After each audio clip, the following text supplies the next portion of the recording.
Dari 28 tahun karir saya, 3/4 bagian di antaranya saya lalui dengan kesalahan. Kata Irwan Hidayat, 53 tahun, bos jamu Sido Muncul yang baru-baru ini mau menerima penghargaan dari Yayasan Keanekaragaman Hayati Indonesia atau KEHATI.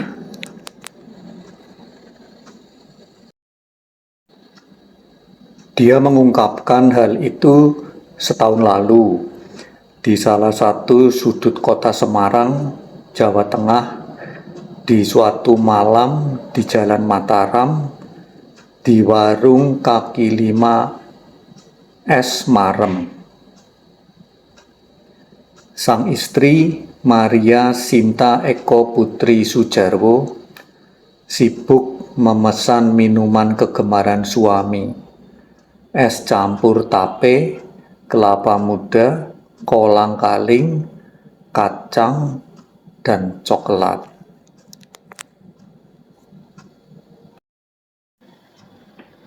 Di tempat-tempat sederhana seperti inilah Irwan biasa berbincang-bincang dengan keluarga, kawan kerja, atau kawan bermainnya.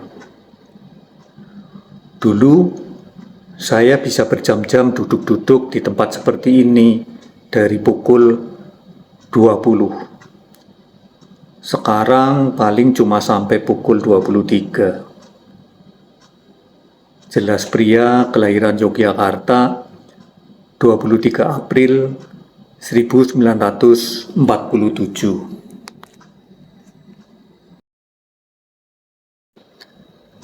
Bagi Irwan, di tempat-tempat seperti itulah dia bebas berbuka hati dan berkeluh kesah dengan anggota keluarga atau kawan-kawannya. Bukan cuma itu, di tempat-tempat seperti inilah lahir banyak gagasan atau masukan baik dari kawan-kawan, keluarga, atau dari saya sendiri yang di kemudian hari ternyata membuat hidup kami menjadi jauh lebih baik. Tutur salah satu ketua gabungan pengusaha jamu itu.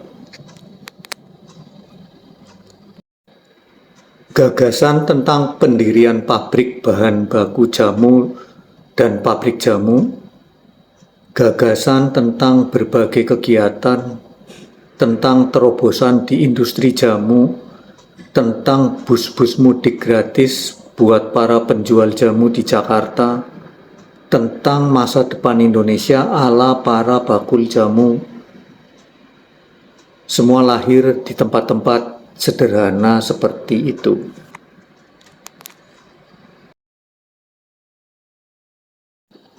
Awalnya, putra mendiang pendiri jamu Sido Muncul, Nyonya Rahmat Sulistyo ini terlibat dalam industri rumah tangga jamu neneknya karena terpaksa.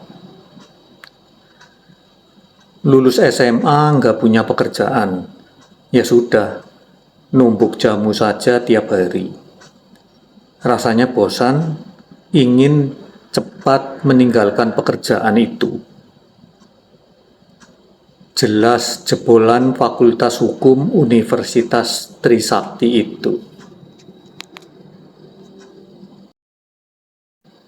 Dia tidak pernah menyangka industri jamunya akan menjadi besar. Bahkan ketika tahun 1969, ayah dua anak ini jadi bulan-bulanan penyakit. 2 pekan sembuh dari tifus, terjangkit lagi dan terkapar di Rumah Sakit Elizabeth Semarang selama 14 bulan.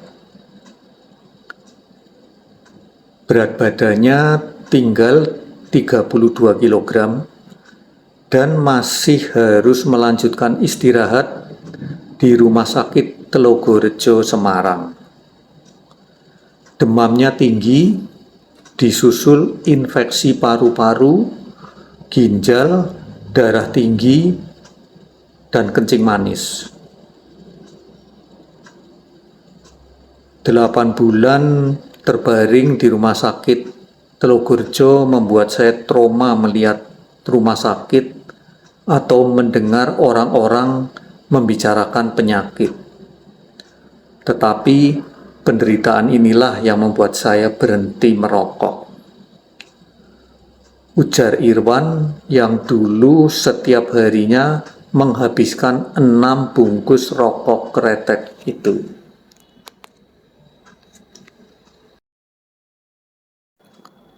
Setelah rangkaian sakitnya sembuh, hidupnya menjadi kian dekat dengan orang-orang desa. Sikapnya pun menjadi lebih bijak menanggapi banyak pengalaman. Tahun 1974 misalnya, perusahaan Sido Muncul terbelit utang, sementara penjualan surut.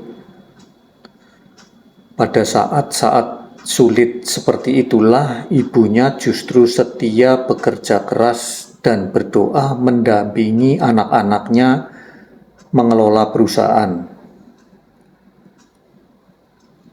Ketika hal serupa terjadi lagi tahun 1988, sang ibu kembali berbuat sama.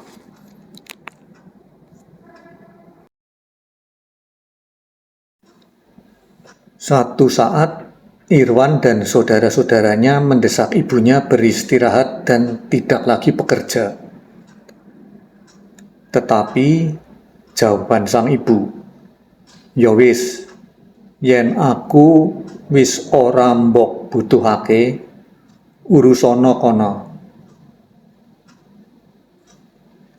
Ya sudah, kalau aku tidak kalian butuhkan lagi, silahkan urus perusahaan ini. Setelah diistirahatkan, kondisi fisik dan psikis ibunya merosot drastis. Irwan dan saudara-saudaranya pun buru-buru melibatkan ibunya lagi dalam perusahaan.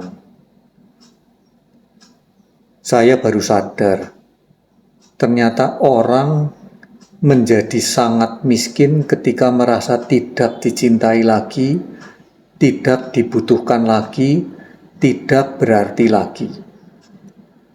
Ternyata niat baik kami salah. Pengalaman ini yang membuat saya berani mengatakan, saya bisa meniti karir saya ke puncak bukan karena saya pinter, tetapi karena saya mempunyai ibu yang baik, terutama pada saat sulit. Tutur Irwan.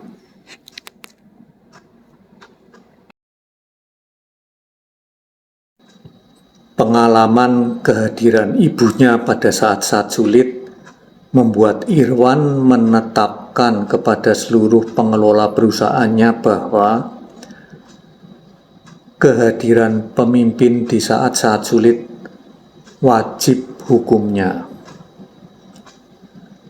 Selain itu, setiap pemimpin di perusahaan kami harus selalu mampu memberi kontribusi terbanyak, solusi terbanyak, menjadi tempat orang banyak bertanya dan terlibat lebih banyak, katanya.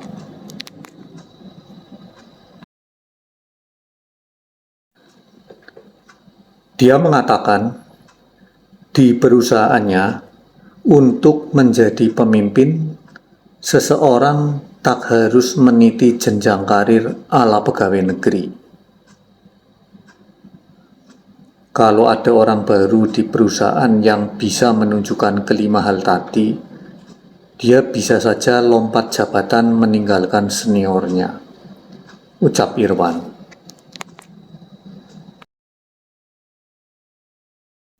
Dengan pola kepemimpinan seperti itulah Irwan dan saudara-saudaranya mengibarkan bendera perusahaannya pada dekade 1990-an. Saya akui, tahun 1960-an adalah milik Jamu Jago. Tahun 1970-1980-an milik Jamu Air Mancur. Dan tahun 1990-an lalu, saya kira menjadi milik Jamu Sido Muncul. Entah tahun 2000-an ini, ujarnya.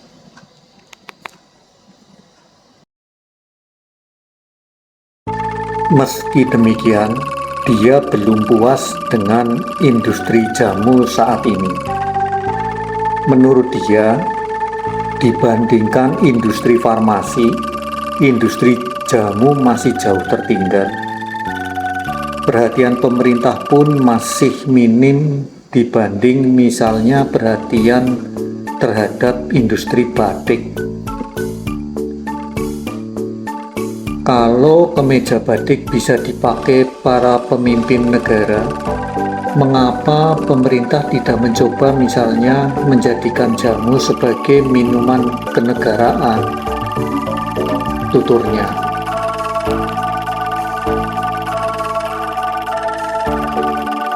Irwan memperkirakan, bila kondisi industri jamu masih seperti sekarang, bukan hal yang mustahil bila 10 tahun lagi industri jamu lenyap dari tanah air.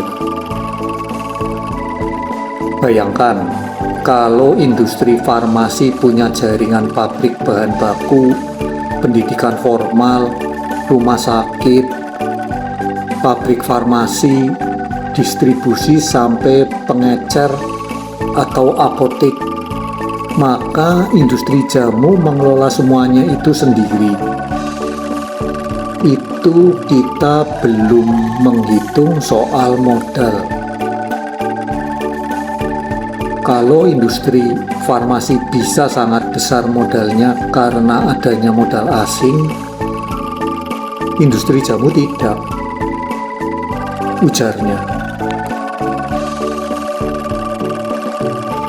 Sekarang, industri jamu bukan saja menghadapi banyak kendala dan kurangnya dukungan pemerintah, tetapi juga semakin gencarnya produk industri farmasi yang masuk ke pasar produk industri jamu. Lanjutnya, Irwan mengatakan, industri jamu di Indonesia masih kurang dukungan tenaga paramedis, terutama dokter dan farmakolog. Padahal di Cina, setahun setelah seseorang menamatkan kuliah kedokterannya, mereka masih harus mengikuti praktek pengobatan alternatif.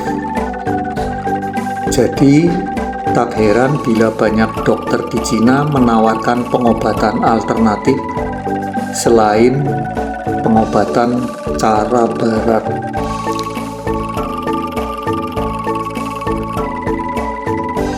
Irwan sangat yakin bahwa industri jamu secara ekonomis efektif untuk meredam pengangguran di kalangan masyarakat menengah ke bawah, sementara di sisi lain bisa menghemat devisa negara dibanding produk farmasi barat.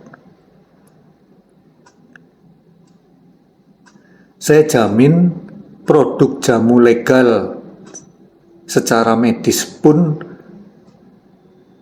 bisa dipertanggungjawabkan, tandasnya.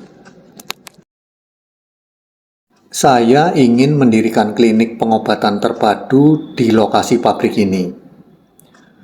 Di tempat ini pula saya masih bermimpi membangun sebuah perpustakaan umum yang berkaitan dengan masalah kesehatan dan jamu, tusuk jarum, pijat, dan self-meditation. Jelasnya, dia mengingatkan hanya lewat kemajuan industri jamulah bangsa Indonesia bisa meredam praktek pengobatan mahal yang konsumtif dan manipulatif. Saya percaya Hanya sedikit orang yang tahu bahwa daun alang-alang bisa menjadi obat buang air kecil, menghambat agregasi trombosit sehingga melancarkan aliran darah. Kalau banyak orang tahu kegunaan daun alang-alang dan bisa mengolahnya, mengapa orang harus menguras kantong untuk membeli obat mahal? Coba kalau mereka bisa berhemat lebih banyak, kan uangnya bisa untuk membangun sekolah. Tutur pria yang cukup minum jamu tolak angin produk perusahaannya sendiri ketika masuk angin itu. Kisah tentang Irwan Hidayat dimuat di harian Kompas 12 April tahun 2001 dengan judul Irwan Hidayat dan Industri Jamu. Tulisan Mindoro Adi.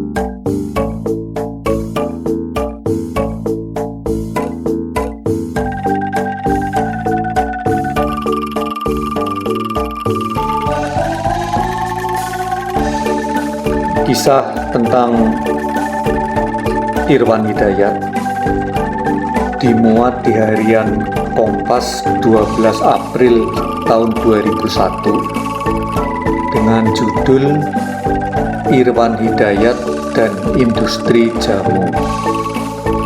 Tulisan Mindoro Adi.